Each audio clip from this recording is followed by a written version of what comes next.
我们一个法国朋友，Hello。Bonjour, Maître Lou。卢台长您好。你好。Alors, je souhaiterais savoir quelle est ma mission dans cette vie. 师父，这位法国佛友想知道他今生今世投身到人世间的使命是什么？Alors, je suis né en 1980 du signe singe. 他是1980年出生，属猴的。你告诉他，他的使命就是来帮助人家、穷人，还有就是还债，他就这两个使命。OK, merci. 他自己很清楚，他会经常帮助别人，但是人家他帮助完别人，人家不理他了。哎，你翻译啊，小姑娘。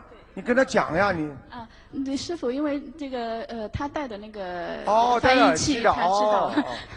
对哦他肯定，他说对的，谢谢台长。哎，怎么会不对啊？鼓掌呀！外国人、中国人一样看，不管什么人是一样看。Et une dernière question par rapport à la santé, la mienne. 第二个问题想问一下他自己本人的健康状况。他刚才说他是属猴的是吧？1980年属猴的。你告诉他，他这个咽喉部分呢非常不舒服，经常会咳嗽，这里很干。对的。还有，还要讲下去了。还有他的腰，他的腰很不好。大爷。对的。谢谢。还有。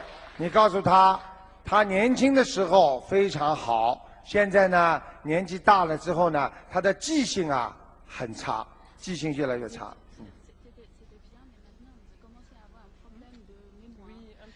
是的，有一点开始了。而且你告诉他，他还有一个问题，他的肠胃和小腹部非常不好，肠胃经常不舒服。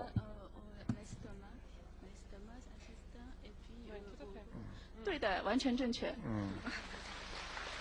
还有，现在在他的心里边有一个事情让他终身会遗憾，就是会让他很难过的，是什么事情呢？就是他曾经有一个非常好的一个朋友，一个男友，也不知道是一个朋友，就说后来跟他分开了，他一直怀念着他，忘不了他，他使他心里非常难过。台长看得出来的。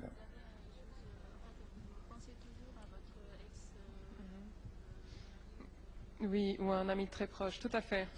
是的，他现在还经常想的一位曾经非常亲近的朋友。你告诉他，他这个人良心是很好，但是呢，台长也不想讲他的感情问题了。我就是希望他呢，就是把身体弄好。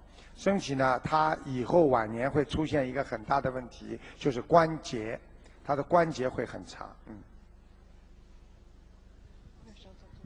D'accord, ok, merci. 谢谢。